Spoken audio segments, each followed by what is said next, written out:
I'm Rod Brezza of GameSpot, and I'm here with StarCraft 2 game director Dustin Browder here at the MLG Spring Championships in Anaheim, California, where Heart of the Swarm is on stage along with the Kespa players in attendance here for the first time at MLG. Dustin, it's been a long time since we've seen Heart of the Swarm really in a public fashion. A lot of changes have happened since the last update that we have. Can you give a quick run through of the new things that have happened both in the units and some of the maps and some new things we've seen? Okay. So we're working very hard on trying to make these races, provide new strategy, new tactics, new options, and we're attacking this in a couple of different ways. We're trying to focus on, places where players right now feel like they have to go only one direction in their tech choices, and we're also trying to give races some additional options that are not currently available to them. So, for example, on the Protoss side, we have a unit like the Oracle, which is a unit that gives the Protoss a real ability to raid against the enemy. This is a unit, very fast caster unit that can fly around. It can put a force field on top of minerals, preventing the enemy force from collecting from those minerals from a short time. Very powerful disruptor of enemy economies. And this allows the Protoss to be a lot more aggressive with their raiding tactics than they can currently really be. We've also got units like the Mothership Core, which is a sort of first stage of the Mothership. You can only build one of these. It can jump from Nexus to Nexus. It can only be attached to a Nexus, but it's got some key abilities that allows the Protoss to be a little bit more aggressive again. It's got a base defense ability. It turns it into sort of a really powerful photon cannon, which can allow them, the Protoss to defend themselves. They happen to be away from their base or prevent themselves from certain types of all-in aggression from enemy forces. It's also got a mass recall ability that allows the Mothership to bring units home if it needs to. And this is, obviously you can use like a town portal from Warcraft 3 to protect yourself from raids, but I think it's far more likely that you'll see it used to allow the Protoss to be a lot more aggressive with an initial push. If the push doesn't work out, the Protoss can just call everything home and they don't have to sacrifice everything in a long run back across the map. We've also got units like the Tempest, which is a very powerful, long-ranged capital ship for the Protoss, which allows the Protoss to really have a strong reason to build from the Stargate, which is something we don't see a lot of Protoss players opting for right now, legitimately. There's a few units they can build in certain scenarios, but this gives them a real weapon that they can use from the Stargate, opening up another set of choices and another set of strategic options for the Protoss. When you look at the Terran, this is a race that has a lot of options in play right now. So the Terrans are a little bit more focused on a few very specific things that we're trying to accomplish. So we're introducing a battle Hellion to the Terrans, and this is a transformation of the Hellion that gives him a lot of extra armor, and it gives him the ability to have sort of a cone-shaped area effect attack. This allows the Terrans to really deal with things like mass Zealot Archon that sometimes happens in endgame scenarios with Terrans versus Protoss players. And so we're really focused on trying to give them some additional tools to deal with that. We've also got a new unit called the Warhound, which really is focused on destroying vehicles. It's an anti-mechanical unit from the factory. And you combine that with the Battle Hellions, it gives the Terran some very legitimate factory-based play against Protoss. The Warhound can also be used to take out a lot of siege tanks, which can be very useful. When you see sometimes in Terran versus Terran games, there's a lot of stalemates that can kind of occur, where it's really just about Viking count at the end of the day and lining up your siege tanks. So we're trying to give the Terrans a way to sort of break through that. We're also trying a little bit of an experiment on the Terrans with a unit called the Widow Mine. And this is a unit that really we're trying to do to get you the Terrans to put some of their food and resources out on the map, kind of away from their main army. It's a unit that they can really get a lot of value out of if it's away from their stack. And what this does, it's a small little mine that you can move around, and it will leap up and attach to enemy units, ground or air units. After about 10 seconds, it will detonate, doing a lot of splash damage to units nearby. And so this is a very powerful weapon the Terrans can use to stop raids, to stop drops, to maybe soften up an enemy before they close into battle. And we'll see how that one works. That one's a little bit more of an experiment. And for the Zerg, we're seeing, in many cases, the Zerg are having some troubles when they get ahead in a game. Maybe you kill somebody's army in the middle of the field, but you didn't destroy everything, but you killed a lot of stuff. Any other race at that point might be able to go on to close out the game within the next few minutes. But since Zerg have a lot of trouble pushing through a tight area of the map because their armies are so numerous, their troops have such typically short range, they have trouble really pushing through a small area. They have a lot of troubles in these scenarios, and they're just forced to sort of expand as a result. And they don't have the option to really push an advantage. So trying to give the Zerg some weapons with units like the Swarm Host, which is a unit that spawns endless troops for the swarm, and they're timed life. They only last a little while, but you can send them in waves against the enemy, and this allows the Zerg to really push through an area that's controlled heavily by the enemy. Or units like the Viper, which is a caster that allows the Zerg to abduct enemy units and bring them right underneath the Viper, often when there's a lot of enemy Zerg units waiting to destroy them. So they can use these things in conjunction to maybe disrupt these very difficult to crack positions that the Zerg have had so much trouble with. We've also got a lot of upgrades sort of scattered throughout the game. Things like a burrow charge ability on the Ultras, which allows the Ultras to close quickly with its enemies, or a regeneration upgrade on the Reapers, which allows Reapers to hit, run away, automatically recharge their health, and come back into attack again. We're hoping that these kinds of upgrades will make some of these units that we feel are very close to being very solid parts of the game really sing and really be a core part of people's strategies. So while a lot of these new units and building placements are to spice up the game, to give it some new life, give it some new things, a lot of them are also to kind of change some of the elements from Wings of Liberty and kind of fix some things that you saw over the course of the metagame throughout. What were the main matchups that you wanted to try to change your early, mid, or late game, and maybe some of the units too that you wanted to try to fix up? Sure. So, we've seen throughout the history of StarCraft 2 now in these last couple of years in Wings of Liberty, we've seen, Protoss versus Protoss games really be focused in many cases on a four warp gate rush. And we've seen that metagame come and go. And we've done little tweaks as best we could to try to prevent that rush from being the only dominant strategy. So we feel like a unit like the Mothership Core, which provides the Protoss Defender with just a little bit more teeth, is something that will really allow us to finally crack that and see that still as a legitimate option, but not really the only way to play the game. And we have seen that the pros have found ways around that, and they've done a little bit better with it. But honestly, even still on ladder, we're seeing a lot of four warp gate rushes, and so we really wanted to sort of crack through that. Again, looking at Terran versus Terran, this is a matchup that is at least is very diverse, which we really enjoy. Or in many cases, it can be diverse. And at the highest level play, again, I've seen games that are just incredible, where one Terran player goes with a heavy infantry-based army, one Terran player goes with a heavy mech-based army, and it feels almost like two different races battling against each other, which is awesome. But that's largely only at the top level play and only sometimes. And so that's an example of the strategy we'd like to see break up a little bit and have some more options where you really can't afford to go, more factory or more bio, or there's ways to break up, those siege tank lines with units like the Warhound. Which of the new units and additions are you most worried about that you feel might have to be changed? Sure. So it's been very exciting to come to MLG here and see, all the fans' reactions to what we've been doing. In many cases, the fans I've spoken with have a lot of the same concerns that I do. They like the units that I like. They're concerned about the units I'm concerned about, which is really hugely exciting. It means we're kind of in sync with at least some of our fans coming out the gate here. So a lot of the fans have been very excited about the Oracle. That's one of the units I think really adds a lot of value to the game. They've been a little concerned about the Widowmine, which is a unit that I have concerns about as well. This is a unit that's going to be difficult for us to balance simply because it's a unit that sacrifices itself to destroy the enemy. So the cost on that is very fiddly. If it's a little too much, you'll never build it, or you'll only build it and try to use it on very specific units. If it's too cheap, then you use it against everything, and it's way too powerful. And it may be very difficult to find that exact price point at which that unit really functions. Lots of the other stuff we're doing that's really crazy. Whether we can do the cloak on the Oracle. That's a concern to have that kind of technology available early. I can put an upgrade on that.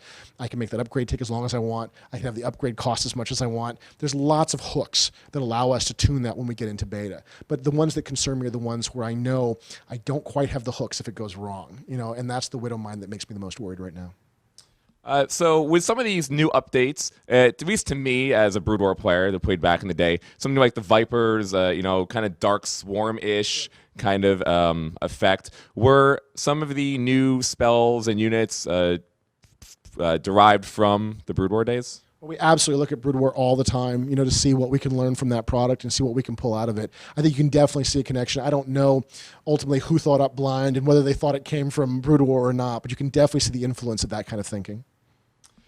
Now, I know you have one of the biggest, most talked about things is the Tempest and its 22 range. So I actually want to know first, what's the deal with 22 range and why did you set it?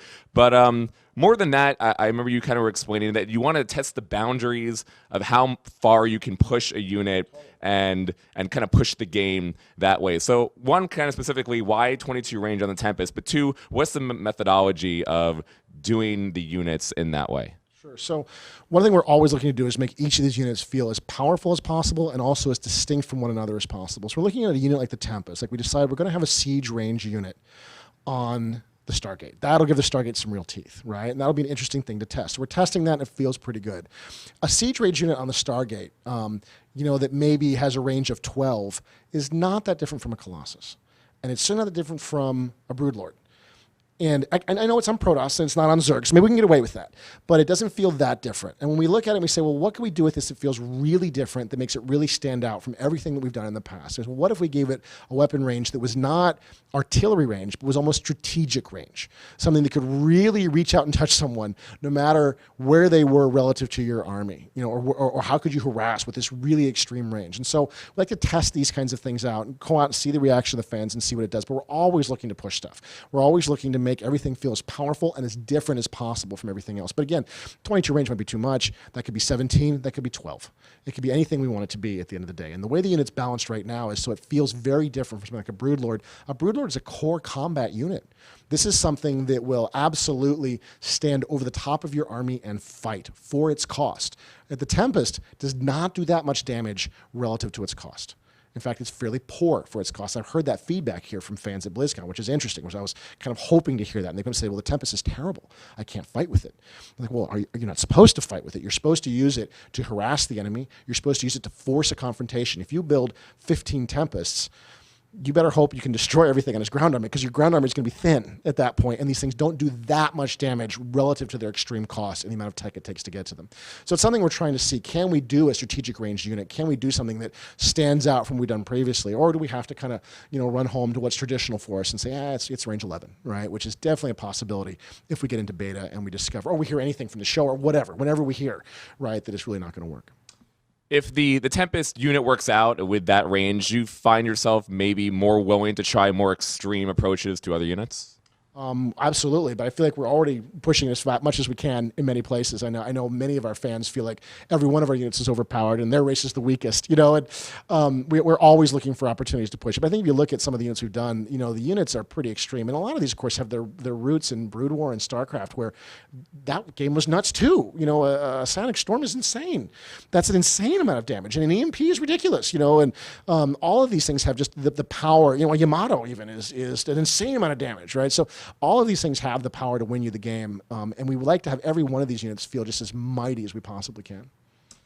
So one thing that some Brood War players who've played that game for a very long time switch over to StarCraft 2, which is most of the pros coming from the StarCraft background, have noticed that in StarCraft 2 skirmishes, sometimes there's one really big battle, and then after that battle, the person who won that battle goes on to win the game a shortly time after. Is that something that you have been trying to address so that there are more continuous skirmishes where whoever wins that first or second battle won't automatically go win? Sure. It's something we obviously want to make sure there's lots of rating opportunities and lots of potential for our players to fight throughout the game. And the goal is always to make the game with lots of back and forth. That's always the goal for any esport, right? You don't want it to be a single blow and really end. At the same time, it's not Brood War, right? It's not the same game. Brood War is an awesome, amazing game, and it's still very available, and players are still enjoying it, and I definitely encourage them to do so. I think a lot of the things you're seeing is a function of our better pathing. The ability to control units more easily allows players to clump them into bigger groups more effectively. It was very difficult to amass the size of armies that we're seeing in a single area in Brood War compared to StarCraft 2, especially if you're sort of on the ladder as opposed to the pros. And I think this is one of the things that ultimately contributes to that, and that's not something, we're not going to go make Morse pathing. We're not going back to that. That's something that Brood War will always have and will always make it special. But for us, it's always about making a game that's, not only difficult to master, but easy to learn, easy to control, something you can manage and deal with. Do you find the easeability of the game and how much better technologically it is as an RTS and as a genre has progressed forward made it harder to maybe balance the games or make things go longer because of just how well the game works mechanically? It's definitely made it harder to balance any ability that came from StarCraft. We worked for a long time, and I may have had to hit it again on Sonic Storm, for example, which was a spell designed for very specific pathing rules, very specific unit clumping potential. And the amount of damage this ability can do in a game like StarCraft 2 versus Brood War is significant because the units just don't clump that well. Anything we're doing new, it's a little easier to figure out because we're not sort of beholden to a certain look and feel, from that original game. And that's, I think, where a lot of the challenges have absolutely come into play. Now, Heart of the Swarm is going to be, I'm not sure, actually sure when the open beta is going to be coming. Maybe you could tell us that. But Wings of Liberty right now is still being played for foreseeable future. Do you plan on balancing Wings of Liberty while also trying to balance Heart of the Swarm at the same time? And will you be trying to put the balances that you have in Wings of Liberty over to Heart of the Swarm at the same time while you're trying to balance that game individually? I just want to know how you kind of plan on doing both games at once. So we consider them sort of two separate products at that point. So anybody who is still in Wings of Liberty will have balance patches for them specifically, which will have no relationship to balance patches we do for Heart of the Swarm, because we feel like obviously there are units and abilities in Heart of the Swarm that are not in Wings of Liberty. They'll have a different metagame, different strategic problems. So you'll definitely see a divergence in the balance between those two games. For instance, we've got a Hydraless speed upgrade in Heart of the Swarm that really gives Hydra some additional teeth at tier 3, allows them to really move around the map and do a lot of damage. This might result, for example, in maybe a damage nerf to Hydras if we found that to be too powerful, right? But that wouldn't necessarily translate back into Wings of Liberty, because that's not a problem that Wings of Liberty is facing. So there'll be two separate products. They'll be balanced separately, and we'll be happy to continue working on balance for Wings of Liberty as long as we have fans still playing it, as long as they still need us. And so to wrap things up, what was the pro player response that you've heard so far? I know a bunch of pros have played the Wings, the Heart of the Swarm here, including the Kespa players and the StarCraft 2 pros and the Foreigner pros. What kind of feedback have you heard? And also, how have you liked watching the Kespa players playing at MLG? Well, it's a huge honor to be able to watch these guys play StarCraft 2. The Kespa players are some of the best cyber athletes in the world.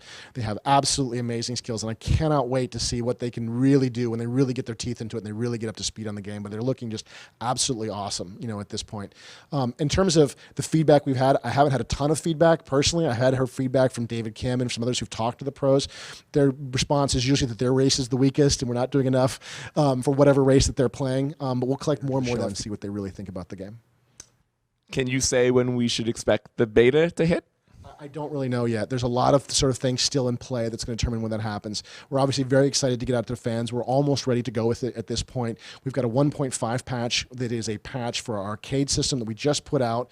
It's about to finish up its beta, and it's about to roll out. And this is a whole huge revamp of our entire custom game space, which really will allow map makers to really do some amazing things with the game. And that's just with Wings of Liberty. That's free to all the players right now. We just put in 6 months of solid work on that. And so once that goes live and we sort of wrap up all the bugs with that, then we can sort of see when the next phase is and when we'll be able to launch Heart of the Swarm beta, but hopefully very, very soon.